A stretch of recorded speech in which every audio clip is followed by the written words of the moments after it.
வணக்கம் நேயர்களே, கடவுள் அருள் டிவி நேயர்களுக்கு லக்ஷ்மி நாராயணன் அன்பு வணக்கங்கள். இப்போ நம்ம பார்க்க போகிறது வார ராசி பலன் 23ஆம் தேதியிலேருந்து 29ஆம் தேதி வரை எப்படி இருக்க போகுது அப்படிங்கிறதான் பார்க்க போகிறோம். முதல்ல பார்க்குறது வந்து பொது பலன்கள், ஜென்ரலாக வந்து என்னன்றதை பார்க்க போகிறோம். அதுக்கப்புறம் தசாபுக்தி பலன்கள், உங்கள் ஜனனகால ஜாதகத்தில் என்ன தசாபுக்தி அந்தரங்கள் நடக்குதோ அதை நீங்கள் நோட் பண்ணி வச்சுக்கணும். ஸோ நோட் பண்ணி வச்சு அதை மிங்கிள் பண்ணி பார்த்தீங்கன்னா சூப்பராக ஒர்க் ஆகும். வீடியோ எண்டில் டிப் ஆஃப் த வீக் இருக்குது, மறக்காமல் பாருங்கள். மீனராசி. ஸோ மீனராசிக்கு வந்து பார்த்திங்கன்னா உங்களுடைய ராசி அதிபதி குரு 4ல் இருக்காருங்க. ஸோ 4ல் இருக்கும்போது என்ன மாதிரி விஷயங்களே பண்ணுவார் அப்படின்னும்போது தொழில் ரீதியான விஷயம் நல்ல ஒரு பாப்புலாரிட்டி, நல்ல ஒரு வாய்ப்புகள் எல்லாமே ரொம்ப சூப்பராக இருக்கும். ஸோ நல்ல விஷயந்தான். அது மட்டும் இல்லாமல் லாபங்கள், மூத்த சகோதர சம்மந்தமான விஷயங்கள் கொஞ்சம் கான்ட்ரவர்சிஸ், டென்ஷன், ஸ்ட்ரெஸ் எல்லாம் வர்றதுக்கான வாய்ப்புகள், அந்த மாதிரி விஷயங்களில் கொஞ்சம் வந்து பொறுமையாக போகிறது ரொம்ப ரொம்ப நல்லது.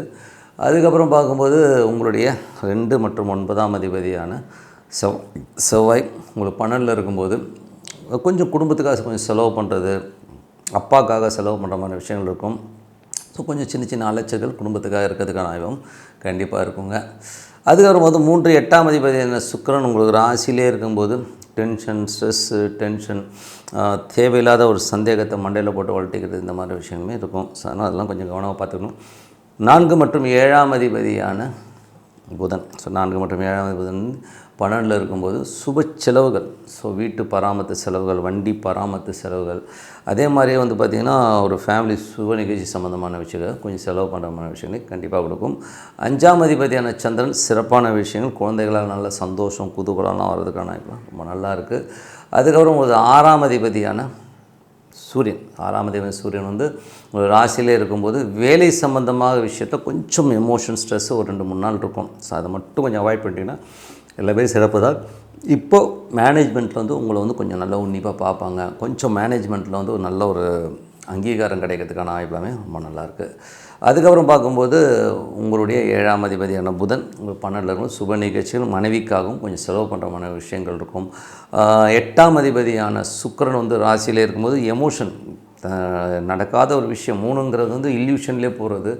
அதே மாதிரி எங்கேனாச்சும் பேப்பர்ஸ், செக்ஸு, இஎம்ஐஸ் சம்மந்தமான விஷயம்னு ஒரு டென்ஷன் வந்து போகும். ஸோ அதெல்லாம் கொஞ்சம் கவனமாக பார்த்துக்குங்க. அதுக்கப்புறம் 9ஆம் அதிபதியான செவ்வாய் வந்து 12ல் இருக்கும்போது தந்தைக்காக கொஞ்சம் செலவு பண்ணுறது, பிரயாணங்கள், இதெல்லாமே கொஞ்சம் நிறையா இருக்கிறதுக்கான வாய்ப்பை நிறைய கொடுக்கும். குடும்பத்துக்காகவும் நம்ம நிறையா செலவு பண்ணுவோங்க, அது ஒன்றும் பண்ண முடியாது. 10ஆம் அதிபதி 4ல் இருக்கும்போது ரியல் எஸ்டேட் துறையில் இருக்கவங்க, வண்டி வாகன துறையில் இருக்கவங்க வந்து நல்ல லாபம், நல்ல ஒரு பாப்புலாரிட்டி, பெரிய ஒரு பாப்புலாரிட்டி வர்றதுக்கான வாய்ப்பெல்லாமே ரொம்ப நல்லாயிருக்கும். அதுக்கப்புறம் பார்க்கும்போது சில பேர் வந்து வெளிநாட்டில் போய் படிக்கணும், மேற்படிப்புக்காக கொஞ்சம் அலைச்சல்கள், கொஞ்சம் செலவுகள் கண்டிப்பாக இருக்குங்க. 11ஆம் அதிபதியான சனி வந்து உங்களுக்கு ராசியில் பெருசாக சம்பாதிக்கணும், பெரிய லெவலில் வரணும், ஒரு பிக் ஷாட்டாக தான், ஒரு ஷார்ட் பீரியடில் ஒரு 1000 கோடி சம்பாதிக்கணுங்கிற எண்ணங்கள் எல்லாமே கண்டிப்பாக உங்கள் மைண்டில் ஓடினே இருக்கும். ஸோ அது ஒன்றுமே பண்ண முடியாது, பட்டு பண்ண முடியுங்க. அதுக்கு வந்து நான் கரெக்டாக வந்து ஒரு பிளான் பண்ணும்போது எல்லாரையும் எதுவும் முடியத்தான் செய்யுன்றது தான் உண்மையான விஷயம். மற்றபடி என்னங்க, என்னை பொறுத்தவரை நான் வந்து நல்ல ஒரு பிரார்த்தனைங்க. ஸோ நல்ல ஒரு பிரார்த்தனை தான் ரொம்ப நல்ல ஒரு விஷயம். இதில் பார்த்தது வந்து பொது பலன்கள். இப்போ பார்க்க தசாபுக்தி பலன்கள். மீன லக்னமாக இருந்து சூரியன் தசாபுக்தி, சூரியன் வந்து 6ஆம் அதிபதி உங்களுக்கு ராசியிலே இருக்கும்போது உங்களுடைய விஷயங்கள், வேலை விஷயங்களில் வந்து மேனேஜ்மெண்ட் வந்து ரொம்ப பெருசாக எடுத்து பண்ணுவாங்க. அதே நேரத்தில் வந்து பார்த்திங்கன்னா உங்களுக்கும் உங்கள் பாசஸுக்கும் சின்ன சின்ன டிஃப்ரென்ஸ் ஆஃப் ஒப்பீனியன் வர்றதுக்கான ஆகணும், ரொம்ப கவனமாகணும். மீன லக்னம் வந்து சந்திரன் தசாபுக்தி. சந்திரன் வந்து பார்த்திங்கன்னா குழந்தைகளோட விஷயங்கள் நல்ல சூப்பராகவும் சந்தோஷத்தையும் கண்டிப்பாக கொடுக்குங்க. மீன லக்னம் வந்து செவ்வாய் தசாபுக்திகள். செவ்வாய் வந்து பார்த்திங்கன்னா உங்களுக்கு வந்து வெளிநாடு மற்றும் வெளி மாநிலங்கள், தந்தை சார்ந்தவர்கள் நல்ல லாபங்கள் இருந்தாலும் சுப நிகழ்ச்சிகள் சம்மந்தமான விஷயத்துக்கு கொஞ்சம் செலவு பண்ணுறமான விஷயங்களை கண்டிப்பாக கொடுக்கும். நிறைய அலைச்சல்கள் இருக்கிற மாதிரி ஃபீலை கண்டிப்பாக கொடுக்குங்க. மீன லக்னமாக இருந்து ராகு தசாபுத்தியந்திரங்கள். ராகு வந்து 12ல் இருக்காருங்க. ஸோ 12ல் இருந்து அது புதனுடைய இருக்கும்போது எமோஷன்ஸ் ஜாஸ்தி இருக்கும். ஏதாச்சும் வந்து ஒரு ஸ்ட்ரெஸ்ஸு, தாய் மற்றும் மனைவியால் ஒரு எமோஷன், ஸ்ட்ரெஸ்ஸு, அதனால் வந்து தூங்காமல் இருக்கிறது, ஐயோ என்ன பண்ணுறதுன்னு சொல்லி ஒரு புத்தி தடுமாற்றம் கண்டிப்பாக இருக்குங்க. மீன லக்னமாக இருந்து கேது தேசாபதி கேது வந்து 6ல் இருக்குங்க. ஸோ 6ல் இருந்து கேது வந்து சுக்கிரனுடைய சாரத்தில் போகும்போது வேலையிலேயும் வந்து ஒரு நெருக்கடிகள் இருக்கும். யாராச்சும் வந்து ஒரு நெருக்கடிகள் கொடுக்குற மாதிரி சூழ்நிலை இருக்கிறனால கொஞ்சம் எமோஷனாக இருப்பீங்க. என்ன பண்ணுறது. ஸோ அதெல்லாம் வந்து ஆல் இந்த கேம். அது ராசியிலே இருக்கும்போது நம்மளே போட்டு குழப்பம். இதனால் வந்து நம்ம தான் வந்து அதிகமாக ஏற்படுத்திக்கிறோங்கிறது தான் உண்மையான விஷயம். அது தேவையா இல்லையாங்கிறதும் கொஞ்சம் தள்ளி ஒரு பேப்பரில் எழுதி பார்த்தீங்கன்னாலே நீங்களே வந்து அனலைஸ் பண்ண முடியும். மீன லக்னமாக வந்து சுக்கிர தசா பார்த்திங்கன்னா, சுக்கிரன் வந்து பார்த்திங்கன்னா உங்களுக்கு வந்து ராசியிலே இருக்கும்போது கொஞ்சம் கவனம் தேவை. இப்போ வந்து தேவையில்லாத நடக்காது. இப்போ முதல்ல சொன்ன நடக்காத ஒரு விஷயத்தை நடந்ததாக நினச்சி இனிமேல் அப்படி ஆயிடுச்சுன்னா என்ன பண்ணுறது, இப்படி ஆயிடுச்சுன்னா என்ன பண்ணுறதுன்னு சொல்லிட்டு மூளையை போட்டு குழப்பாமல் அமைதியாக ஒரு இடத்துல உட்காந்து பிரார்த்தனை பண்ணுறது தான் ரொம்ப பெஸ்ட்டான வழி. என்னை பொறுத்தவரை டெய்லி ஒரு 15 நிமிஷம், அது என்ன சாமி ஆனா இருக்கட்டும், உட்காந்து நீங்கள் பிரார்த்தனை பண்ணும்போது கண்டிப்பாக நம்ம அடுத்த லெவல் வரதுக்கு நாட்டில் ரொம்ப சூப்பராக இருக்குது.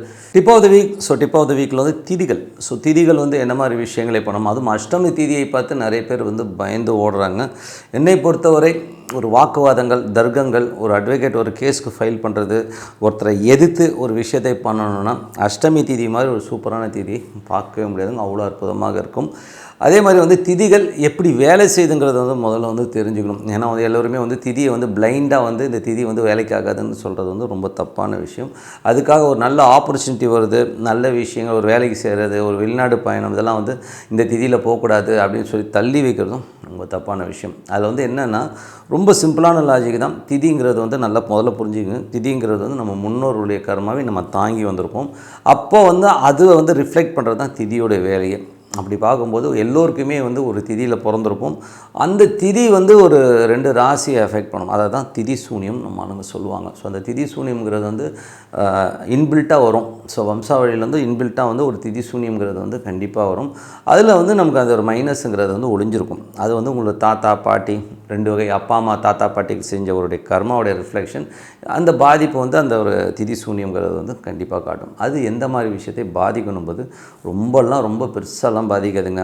ரொம்ப ஜென்ரலான விஷயம் என்னென்னா, திதி சூனியங்கிறது வந்து 6, 8, 12 அந்த மாதிரி இடங்களில் போகும்போது, அந்த அதிபதிகள் போகும்போது ஒரு பாதிப்பை கண்டிப்பாக ஏற்படும். அது திதியை வச்சு சொல்கிறது. அதே மாதிரி திதி சூனிய ராசி 2 வருது. இப்போ உதாரணம் சொல்ல போனால் திதி சூனியங்கிறது வந்து ஒரு திருதியை திதின்னு வருதுன்னு வச்சுக்கோமே. ஸோ அந்த திருதியை திதியில் வந்து ஒரு மகரமும் சிம்மமும் வந்து பார்த்திங்கன்னா திதி சூனியமாக வருங்க. ஸோ அந்த மாதிரி வரும்போது அன்றைக்கி இப்போ ஒரு விஷயத்தை வந்து அன்றைக்கி பண்ண போகிறீங்க, திருதியை திதி அன்றைக்கி வந்து ஒரு விஷயத்தை பண்ண போகும்போது லக்னம், இப்போ டெய்லி வந்து சூரியன் உதிக்கிற நேரத்துலேருந்து 2 மணி நேரம் ஒவ்வொரு கட்டமாக வந்து அந்த லக்னம் நவுந்துக்கிட்டே வரும். அந்த பர்டிகுலர் லக்னம் வந்து சிம்மத்திலேயோ மகரத்துலேயோ பிரயாணிக்கும் போது நம்ம ஒரு விஷயத்தை செய்யக்கூடாது. அவ்வளோதான். இதுதான் வந்து திதியில் வந்து மெயினான விஷயம். அதை விட்டுட்டு வந்து பிளைண்டாக இந்த ஒரு திதியை வச்சுக்கிட்டு ஒரு நாளை வேஸ்ட் பண்ணுறது வந்து ஹம்பக்கான விஷயம்.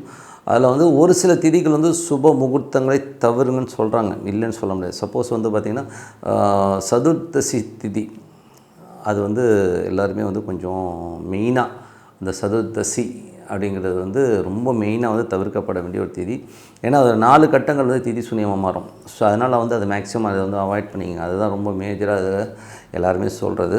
அது வந்து கொஞ்சம் அவாய்ட் பண்ணி, நவமி திதி வந்து கூட பார்த்திங்கன்னா அவாய்ட் பண்ணணும்னு அவசியம். பட் அந்த லக்னம் வந்து அது மேலே போகாமல் இருக்கிறத வந்து கொஞ்சம் பார்த்துக்கிறது ரொம்ப நல்லதுங்க. அந்த லக்னமோ சந்திரன் நட்சத்திரம் சந்திரனோ அங்கே பிரயாணிக்கிற காலங்களில் நீங்கள் செய்கிற காரியங்கள் கண்டிப்பாக எஃபெக்ட் ஆகும்.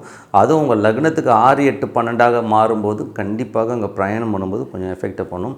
அதேமாதிரி திதி சூனிய ராசிகளில் அந்த கிரகங்கள் பிரயாணிக்கிற நேரம். ஸோ அது வந்து அந்த டைம்லேயும் உங்களுக்கு வந்து பாதிக்கும். இல்லாட்டி மற்ற எந்த நேரத்துலையும் எப்போதுமே வந்து திதி சூனியமோ திதியோ வந்து உங்களை பாதிக்கவே பாதிக்காது. இன்னும் கேட்டால் அஷ்டமியிலலாம் வந்து ஒருத்தனை எதிர்த்து கேஸ் போடுறது, ஃபைல் பண்ணுறது, இதெல்லாம் பண்ணிங்கன்னா செம்மையாக ஒர்க் ஆகும். கிட்டத்தட்ட அட்டகாசமாக ஜெயிச்சுட்டு வரலாங்கிறது தான் உண்மையான விஷயம். எதிரிகளை வெல்ல அஷ்டமி திதியை விட்டால் வேறு நல்ல திதியே கிடையாது. அவ்வளோ சூப்பராக ஒர்க் ஆகும். பட் இருந்தாலும் அந்த திதிக்கான திதி சூனியங்களை தெரிஞ்சுக்கிட்டு அப்போது லக்னமோ சந்திரனோ அங்கே ட்ராவல் பண்ணும்போது அப்போ அவாய்ட் பண்ணிக்கிட்டு மற்ற டைமில் பண்ணுறது ரொம்ப நல்லது. இதுதான் இதில் உள்ள சூட்சமே. அதனால் ஒரு பிளைண்டாக போயிட்டு ஒரு திதி அப்படியே வந்து கெடுதல் பண்ணுங்கிறத நம்புறது ரொம்ப தப்புங்க. ஸோ மற்றபடி என்னங்க, என்னை பொறுத்தவரை நல்ல ஒரு பிரார்த்தனை தான் வந்து என்றைக்குமே அவசியம். டெய்லி பிரார்த்தனை பண்ணும்போதே நம்மளுக்கு வந்து அந்த கிளாரிட்டி கிடைக்கும். ஸோ அதனால் சிறப்பான விஷயங்கள் நடக்க வாழ்த்துக்கள். ஸோ மற்றபடி என்னங்க, உங்களிடம் விடைபெறுவது உங்கள் லக்ஷ்மி நாராயணன். நன்றி, வணக்கம். கடவுள் அருள் டிவியை பார்த்தமைக்கு நன்றிகள். மேலும் இது போன்ற தகவல்களை தெரிந்து கொள்ள கடவுள் அருள் டிவியை சப்ஸ்கிரைப் செய்யுங்கள். மறக்காமல் பெல் ஐக்கானை கிளிக் செய்யுங்கள்.